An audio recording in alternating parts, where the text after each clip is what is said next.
The night of August 6th, 1943. Vela Gulf, Solomon Islands. 23:33 hours. Commander Frederick Moosbrugger stands on the bridge of USS Dunlap, eyes fixed on the green glow of the SG radar scope. The operator's voice cuts through the darkness with mechanical precision. Contact. Bearing 350 degrees, range 10 miles, 4 ships, speed 20 knots. Moosbrugger doesn't move, doesn't speak. He's waited 18 months for this moment. 18 months since Pearl Harbor. 18 months since American destroyers began fighting a war they were losing at night. 18 months of watching Japanese destroyers launch torpedoes from distances American commanders thought impossible. Watching Allied cruisers explode from weapons fired so far away that captains assumed they'd been hit by submarines. The Japanese owned the darkness. They owned the torpedo. They owned the night battle. Until tonight. Because tonight, Commander Moosbrugger knows something the Japanese don't. The American Mark 15 torpedo finally works, and it has a range the Japanese Navy refuses to believe exists. Captain Kaju Sugiura aboard destroyer Hagikaze has no idea he's about to die. He's run the Tokyo Express through these waters 3 times before. Same route, same tactics. Vela Gulf, then Blackett Strait, then Villa to unload 950 soldiers for the garrison on Kolombangara. 3 successful runs. The Americans tried to stop them 3 days ago. 15 PT boats, 26 torpedoes fired, not a single hit. PT 109, commanded by some lieutenant named Kennedy, got itself cut in half by destroyer Amagiri. The Americans can't fight at night, everyone knows this. Sugiura's force consists of 4 destroyers, 2 Kagero class, Hagikaze and Arashi, 2 Shiratsuyu class, Kawakaze and Shigure. All 4 carry the Type 93 torpedo, the Long Lance, 24 inches in diameter, 1,080-pound warhead. Range of 22,000 yards at 35 knots, or an incredible 44,000 yards at 38 knots. Nothing afloat can match it. The Long Lance fires from ranges where enemy ships don't even know they're under attack. It travels faster than American torpedoes, hits harder, runs without leaving a wake. The Imperial Japanese Navy's most devastating weapon. American destroyers carry the Mark 15, 21 inches in diameter, 827-pound warhead, maximum range 15,000 yards at 26.5 knots, or 6,000 yards at 45 knots. On paper, it's outclassed in every category. The Long Lance can shoot nearly twice as far. American destroyers that are close to Long Lance range die: Salvo Island, Tassafaronga, Kula Gulf, Kolombangara. Every night action for 2 years has proven the same brutal mathematics. The Japanese see farther with their night optics. They shoot farther with their torpedoes. They train harder for night combat. American destroyers that try to fight the Japanese at night don't come home. But something has changed. Something the Japanese don't know. Something that's about to shatter every assumption Captain Sugiura has ever made about American destroyers. 23:41 hours. Moosbrugger's division was closed to 8,000 yards. The Japanese destroyers are still heading straight toward them, silhouetted against the dark mass of Kolombangara Island. Sugiura's lookouts see nothing. Japanese radar, primitive compared to American SG sets, can't distinguish between ships and the mountainous island behind Moosbrugger's formation. The Americans are invisible. Moosbrugger gives the order: fire torpedoes. USS Dunlap launches 8 Mark 15s. USS Craven launches 8. USS Maury launches 8. 24 torpedoes in the water in 63 seconds. No guns, no searchlights, no flash to betray position. Just 24 American fish running through dark water at 45 knots toward 4 Japanese destroyers that have no idea what's coming.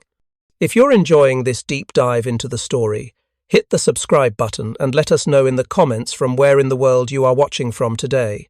The Mark 15 torpedo that just left American tubes is not the same weapon that failed so catastrophically in 1942.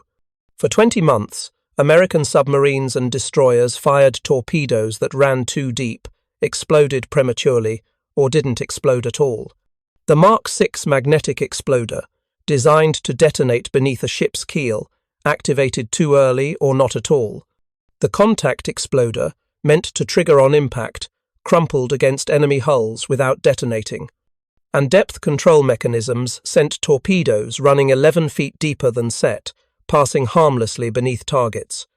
American submarine commanders in the Pacific fired perfect shots at sitting targets and watched their torpedoes clang against enemy hulls without exploding. They surfaced, after attacks, to find their targets steaming away undamaged, wondering if they'd imagined the metallic sound of impact. The Bureau of Ordnance insisted the weapons were perfect. The problem, they claimed, was operator error. Submarine skippers and destroyer captains were doing something wrong. They weren't. The torpedoes were garbage. Admiral Chester Nimitz finally forced the issue in June 1943, when a submarine fleet successfully infiltrated Tokyo Harbor but didn't sink a single ship despite multiple launches. By August 1943, the magnetic exploders were disabled, the depth mechanisms were corrected, the contact exploders were fixed, and destroyer commanders finally had a weapon they could trust. The Mark 15 entering service in August 1943 represents 2 years of corrections built on submarine commanders' desperate testing. Vice Admiral Charles Lockwood, commander of Pacific Submarine Forces, defied the Bureau of Ordnance and conducted his own trials. He fired torpedoes at submerged nets to prove they ran deep. He test-fired against Hawaiian cliffs to prove the contact exploder failed on impact. He documented every failure until the Bureau could no longer deny the problems. Surface ship commanders inherited those fixes. By summer 1943, destroyer-launched Mark 15s run at set depth. They explode on contact. Their contact exploders work. They're finally reliable. But reliability alone doesn't win battles. The Japanese still have longer range, better night optics, superior tactics. What changed the equation isn't just torpedo reliability, it's radar. The SG surface search radar mounted on American destroyers can detect ships at over 20 miles in clear conditions. At night, it sees what human eyes cannot. It tracks targets through darkness, through rain, through the chaos of battle. Japanese ships closing on Vella Gulf tonight have no equivalent system. Their radar can barely distinguish between land and sea. Their lookouts, trained and sharp-eyed as they are scanning darkness while Moosbrugger's operators watch glowing pips on radar scopes. The tactical revolution isn't just better torpedoes, it's information. Moosbrugger knows exactly where the Japanese are. He knows their speed, their course, their formation. He's been tracking them for 8 minutes, calculating intercept angles, positioning his ships in the island's radar shadow where Japanese radar sees nothing.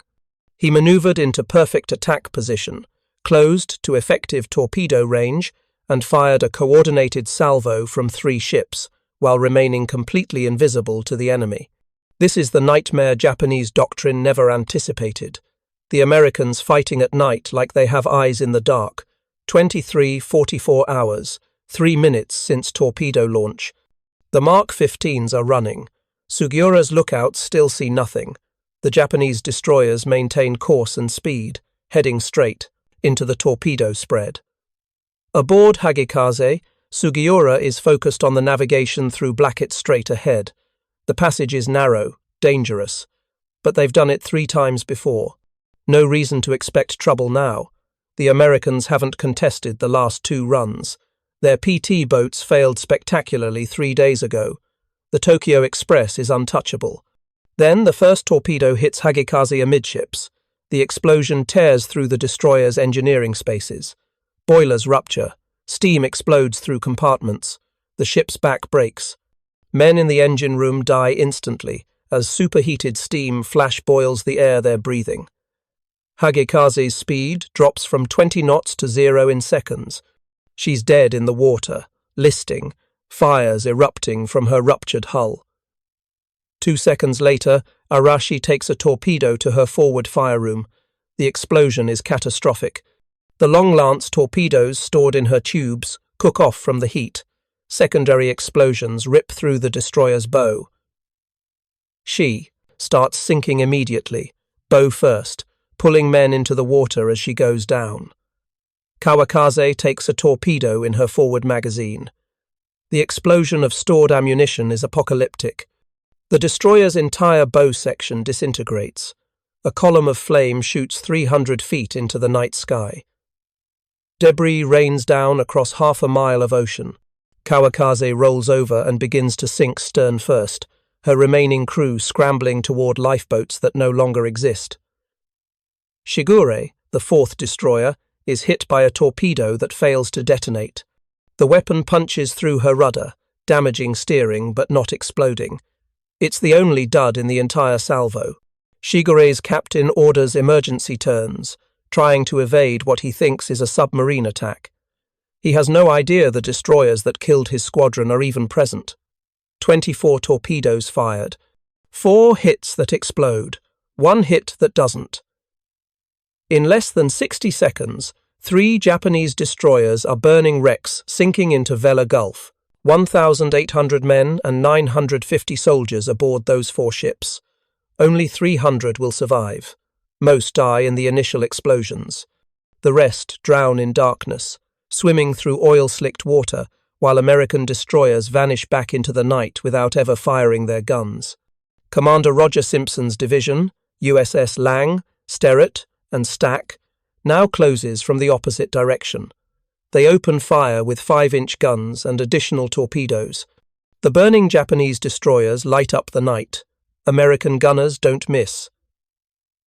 They pour shells into Hagikaze and Arashi until both ships disappear beneath the surface. Kawakaze has already gone down. Only Shigure escapes, damaged, her rudder jammed, limping away into darkness. Captain Sugiura goes down with Hagikaze. He never understood what killed his squadron. No submarine was present. No PT boats attacked. The American destroyers that fired 24 torpedoes from 8,000 yards remained invisible throughout the engagement. Sugiura died believing he'd been ambushed by submarines. The truth, that American destroyers had achieved perfect surprise using radar and coordinated torpedo attacks, died with him. For the Imperial Japanese Navy, Vella Gulf is catastrophic both materially and psychologically. In 20 months of war, their destroyers had never been bested in a night torpedo action. Every night engagement since Pearl Harbor had gone their way. Salvo Island, Tassafaronga, Kula Gulf, Kolombangara. The pattern was consistent. Japanese destroyers saw first, shot first, killed first. American destroyers died confused, wondering how torpedoes struck from impossible distances. Tonight, the script flipped. Tonight, American destroyers achieved everything Japanese doctrine claimed only they could do. Surprise, coordination, devastating torpedo attacks from ranges the enemy didn't anticipate. And most importantly, the Americans accomplished this without suffering a single casualty. Not one American ship hit, not one American sailor wounded. 6 destroyers entered Vella Gulf. 6 destroyers left. The Japanese lost 3 destroyers and 1,500 men. Within a week, Japanese Naval Command concludes Kolombangara cannot be held. They begin preparing to evacuate forces they'd built up at enormous cost. The Tokyo Express, which has been bleeding Allied shipping and reinforcing bypassed garrisons for 18 months, stops running. The Americans have learned to fight at night, and they've done it using Japanese tactics turned against them. But Vella Gulf is just the beginning. The real lesson isn't that American torpedoes finally work. It's that American commanders have figured out how to use them. Radar gives information advantage. Coordination gives firepower advantage. And 15,000 yards, the maximum range of the Mark 15 at low speed, is far enough when the enemy doesn't know you're there. The psychological impact on Japanese destroyer commanders is profound. They've spent 2 years dominating night actions using superior torpedoes and superior night vision. Those advantages haven't disappeared. The Long Lance still outranges the Mark 15 by 7,000 yards. Japanese lookouts are still better trained, but none of that matters if American radar sees them first. And none of it matters if American destroyers can close to 15,000 yards undetected. The mathematics haven't changed. What changed is the Americans learned to fight in conditions where Japanese visual superiority doesn't apply. Darkness, radar shadows cast by islands, coordinated attacks from multiple directions. The Japanese owned night combat because night combat meant close ranges where their lookouts saw first. But radar changed the definition of night combat. Now it means the Americans see first. And once the Americans see first, torpedo range becomes academic. Still, 15,000 yards is a long shot, longer than any American destroyer commander trained for in peacetime, longer than most commanders believe Mark 15s can reliably reach. But as 1943 progresses into 1944, American destroyer crews are discovering that their torpedoes, properly used, can hit targets at ranges Japanese destroyers think are safe. And that discovery is about to change surface warfare in the Pacific forever. November 1943. 3 months after Vella Gulf. The Battle of Empress, Augusta Bay. American destroyers are about to prove Vella Gulf wasn't luck. Commander Arleigh Burke commands Destroyer Squadron 23. Call sign, Little Beavers. 4 Fletcher-class destroyers, USS Charles Osborne, Claxton, Dyson, and Converse. These aren't the destroyers that fought at Salvo Island. These are purpose-built Pacific war machines.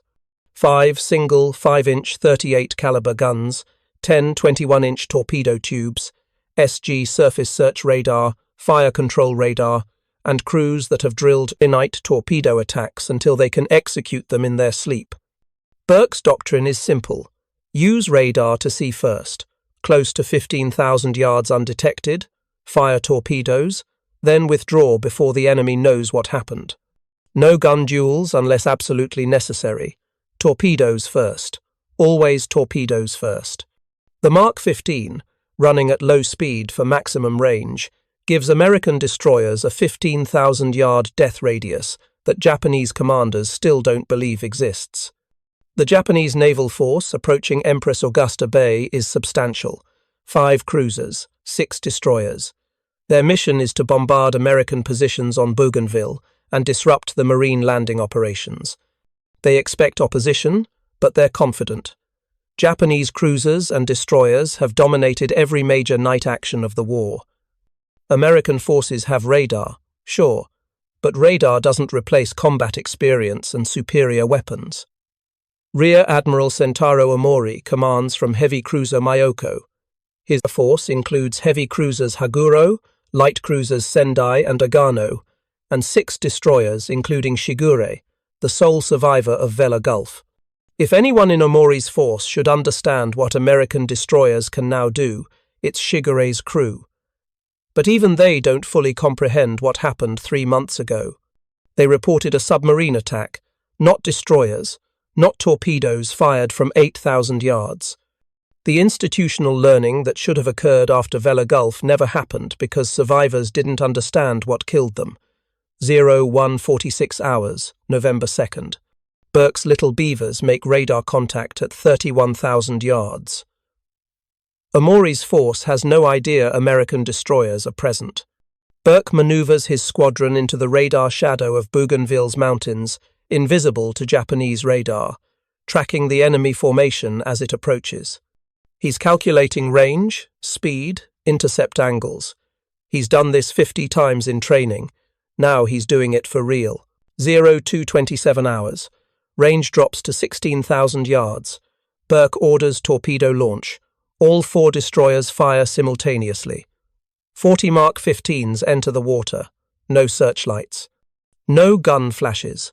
Just 40 American torpedoes running through darkness at 45 knots toward Japanese cruisers that still don't know American destroyers are present. The torpedoes are running at higher speed than at Vella Gulf. Maximum range drops from 15,000 to 6,000 yards at this speed, but Burke's already closed inside that envelope. The Japanese are steaming straight toward him. Perfect intercept geometry. The Mark 15s will arrive in approximately 4 minutes, but this time, something goes wrong. The Japanese formation executes a turn just before the torpedoes arrive. Not evasive action, they still don't know they're under attack, just a course change to align for their bombardment run. The turn means most torpedoes miss ahead of their targets. Only one torpedo connects. It hits light cruiser Sendai amidships. The explosion breaks her keel. Sendai loses power, slows, begins listing. She's dead in the water, but she's not sinking yet. Burke doesn't wait to assess damage. His doctrine is launch torpedoes and withdraw. He's already turning his destroyers away, putting distance between his squadron and Omori's force before they can retaliate. But Omori now knows American destroyers are present. He just doesn't know where. What happens next is chaos. Omori's formation scatters. Japanese destroyers begin firing long-lance torpedoes at radar contacts they can't positively identify. Some of those contacts are American ships. Some are other Japanese ships. The darkness, the confusion, and the lack of effective Japanese radar turns the battle into a melee where nobody knows who's shooting at whom. American cruiser force, commanded by Rear Admiral Aaron Merrill, engages Omori's cruisers with radar-directed gunfire. Japanese cruisers return fire using visual sighting and searchlights. The gun battle lights up the night. Shells fall around both formations.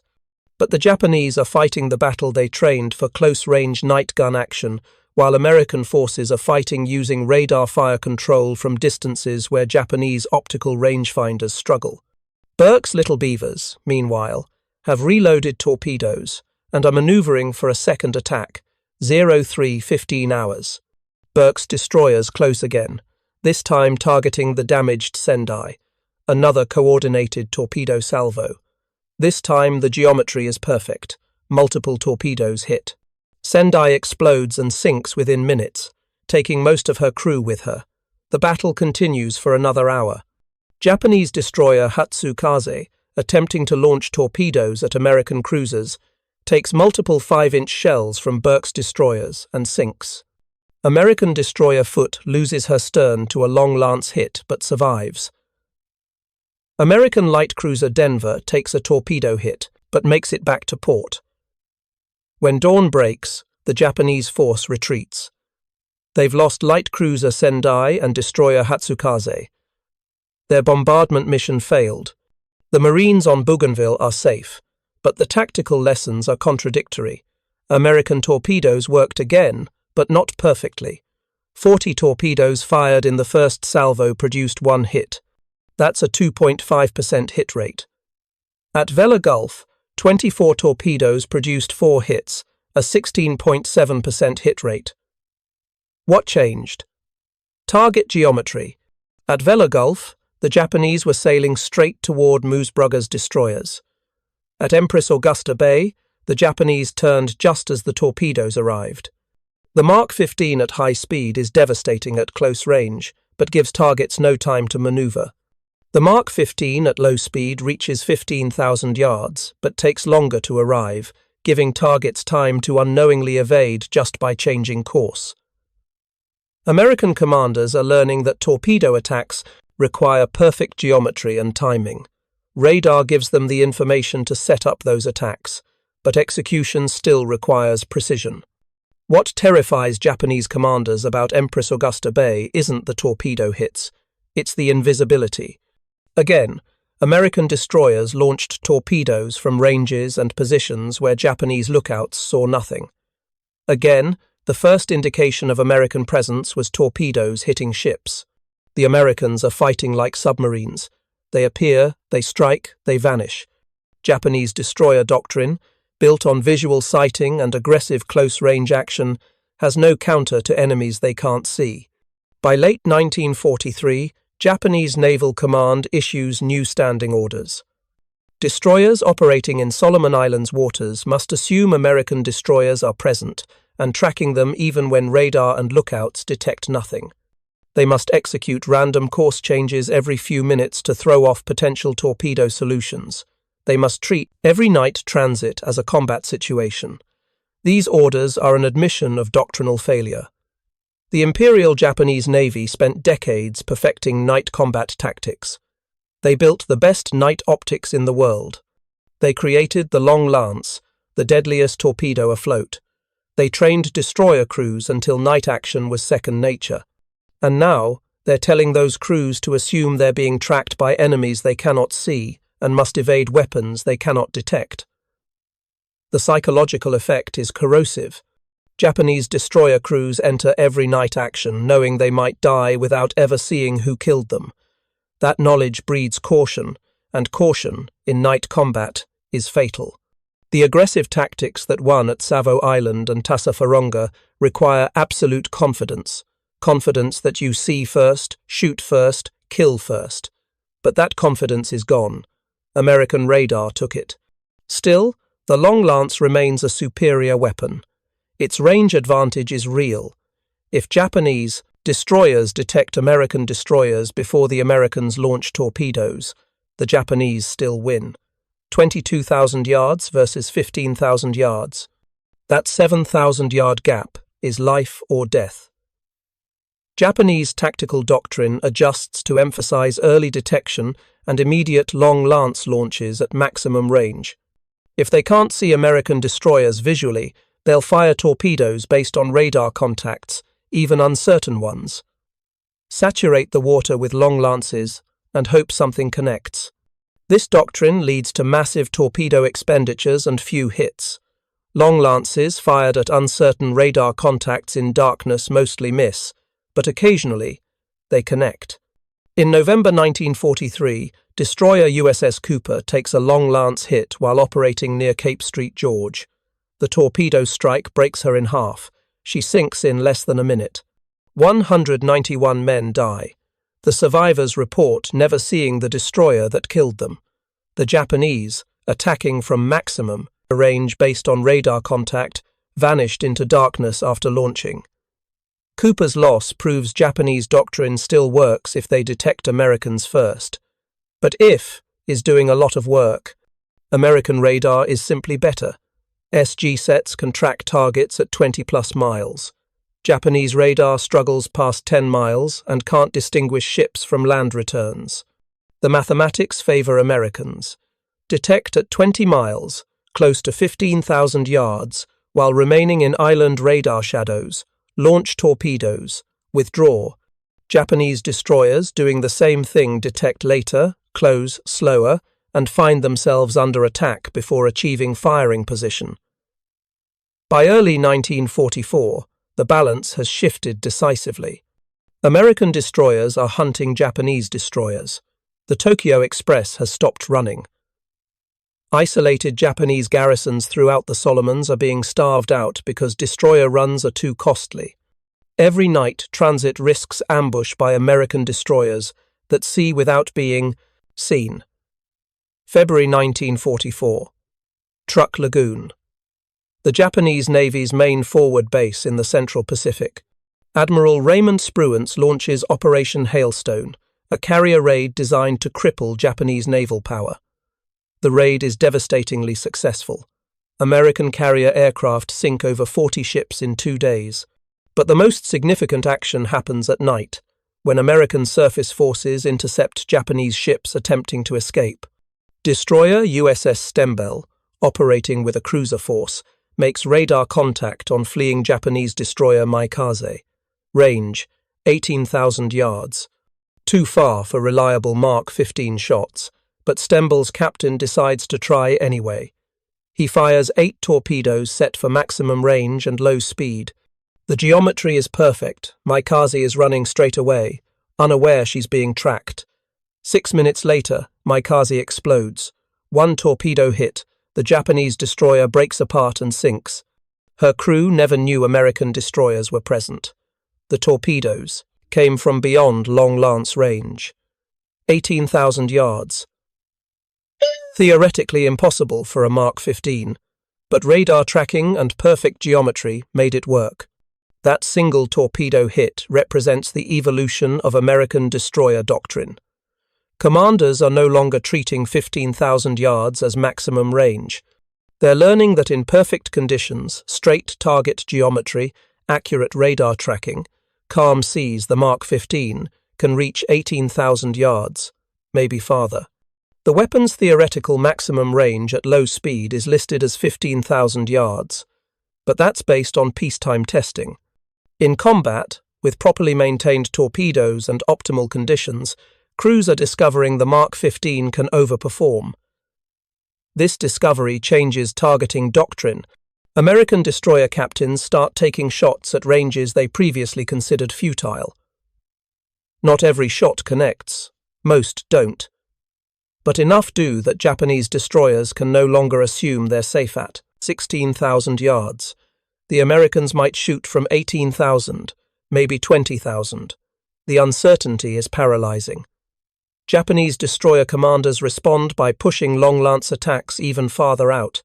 If Americans might shoot from 18,000 yards, Japanese destroyers need to shoot from 25,000. But hitting targets at 25,000 yards requires perfect targeting data. The long lance can reach that distance. Hitting anything at that distance is another matter entirely. The result is night battles where both sides launch torpedoes at extreme ranges and mostly miss. Dozens of torpedoes in the water, few hits. But the psychological warfare is intense. Every American destroyer captain knows Japanese destroyers might have launched long lances from beyond radar range. Every Japanese destroyer captain knows American torpedoes might be running toward them from distances that shouldn't be possible. Both sides maneuver frantically, trying to evade weapons they can't see, fired by enemies they might not have detected. June 1944, the Battle of the Philippine Sea.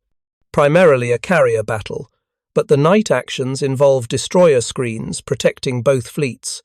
American destroyers, operating in complete darkness, track Japanese destroyers using radar and establish firing solutions without ever closing to visual range.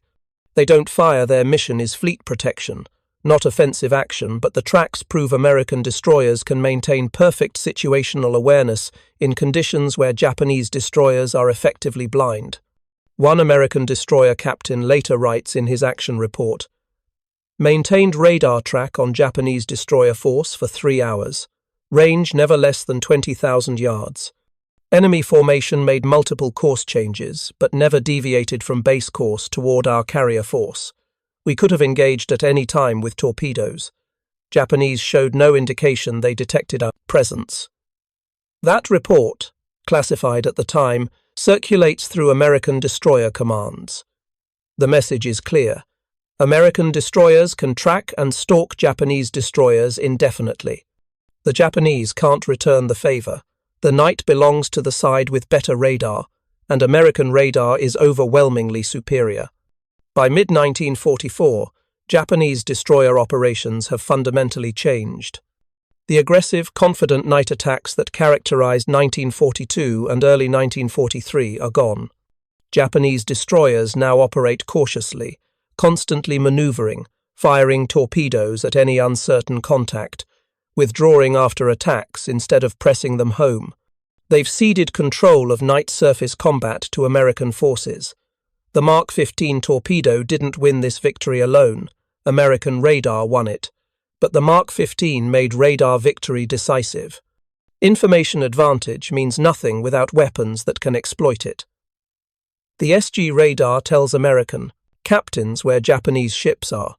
The Mark 15, reliable and accurate at 15,000 yards, lets American captains kill Japanese ships from positions where Japanese weapons can't effectively respond.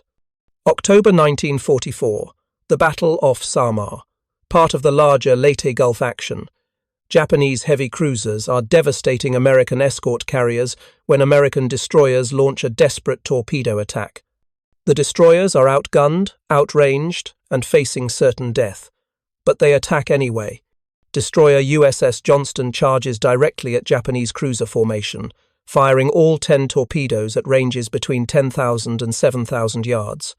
Multiple hits. Heavy cruiser Kumano loses her bow. She's out of the battle, limping away, eventually sinking.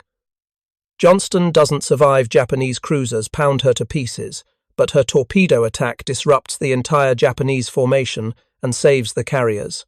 The action is heroic and desperate, nothing like the calculated radar ambushes at Vela Gulf and Empress Augusta Bay. But it proves something important. The Mark 15 works. Under the worst possible conditions, daylight, heavy enemy fire, attacking vastly superior forces, American torpedoes hit and kill. The weapon that failed catastrophically in 1942 is now reliable enough that destroyer captains will stake their lives and their ships on it. Japanese destroyer operations never recover from the losses sustained throughout 1944. By late 1944, most experienced Japanese destroyer crews are dead. Their ships are sunk. Replacement crews lack training. Replacement ships are rushed into service without proper shakedown, and the Americans just keep getting better. Better radar, better tactics, better coordination, and torpedoes that work. The final major surface action of the Pacific War occurs in April 1945 during the Okinawa campaign. Japanese destroyer Yamagumo attempts a night attack on American forces bombarding Okinawa. American destroyers detect Yamagumo at 24,000 yards. They track her for 30 minutes, maneuvering into firing position, waiting for geometry to align. When Yamagumo closes to 14,000 yards, 3 American destroyers launch coordinated torpedo salvos. 24 torpedoes in the water. Yamagumo's crew sees nothing. No searchlights. No gun flashes. Their radar shows scattered contacts near Okinawa, but nothing that appears threatening. Then torpedoes start exploding against their hull. 3 hits in 20 seconds. Yamagumo breaks apart and sinks. Of her crew of 240 men, only 11 survive. The survivors later report they never saw American ships, never detected any threat. The torpedoes simply appeared from darkness and destroyed their vessel. It's the same report Japanese survivors have been giving since Vela Gulf. Nearly 2 years of night surface actions, and Japanese destroyer crews still die confused, wondering how American torpedoes reached them from distances they thought impossible. The Mark 15 torpedo's maximum range is 15,000 yards at low speed. That's the official specification. That's what's written in the manuals. But combat experience proves the weapon can reach farther in optimal conditions. Possibly 20,000 yards with perfect geometry and calm seas, American destroyer captains learn to push the envelope, taking shots at ranges that theory says shouldn't work, but practice proves sometimes do. More importantly, 15,000 yards is far enough when you see the enemy first. The Mark 15 doesn't need to outrange the long lance. It just needs to reach targets that don't know they're under attack. Radar provides that advantage. The SG set sees 20+ miles. Japanese destroyers detect at 10 miles if they're lucky. American destroyers can close to 15,000 yards undetected, fire, and withdraw before Japanese lookouts spot anything. The tactical revolution isn't about the torpedo. It's about information combined with reliable weapons. Give American commanders perfect information about enemy position, course, and speed. Give them torpedoes that run straight, run true, and explode on contact. And they'll destroy Japanese forces that theoretically have superior weapons. Because superior weapons mean nothing if you can't detect targets to shoot at. By war's end, Japanese destroyer operations are purely defensive. No more Tokyo Express runs, no more aggressive night attacks. Japanese destroyers escort convoys and hope to survive transit. American destroyers hunt them with radar and kill them with torpedoes from ranges. Japanese captains consider safe. The night, which Japan owned for the first 2 years of the war, belongs entirely to American forces. The Mark 15 torpedo will never be remembered as a great weapon. It's shorter ranged than the long lance, smaller warhead, slower speed, on paper. It's inferior in every measurable category. But it worked when it needed to work. After 2 years of catastrophic failures, American engineers fixed it. And once it worked, American commanders learned to use it brilliantly. 15,000 yards isn't far by torpedo standards. The long lance reached nearly twice that distance. But 15,000 yards is exactly far enough when you're fighting an enemy who can't see you. And in the darkness of the Pacific War, radar made American destroyers invisible. The Mark 15 made them deadly. Commander Frederick Moosbrugger, who commanded at Vella Gulf, later wrote, "The Japanese never adapted to radar warfare. They kept fighting as if night combat meant what it meant in 1942, close range, visual sighting, aggressive action. But we changed the rules. Night combat in 1944 meant seeing without being seen, shooting without being shot. The Mark 15 was adequate for that mission. It didn't need to be the best torpedo in the world. It just needed to hit targets that didn't know we were there.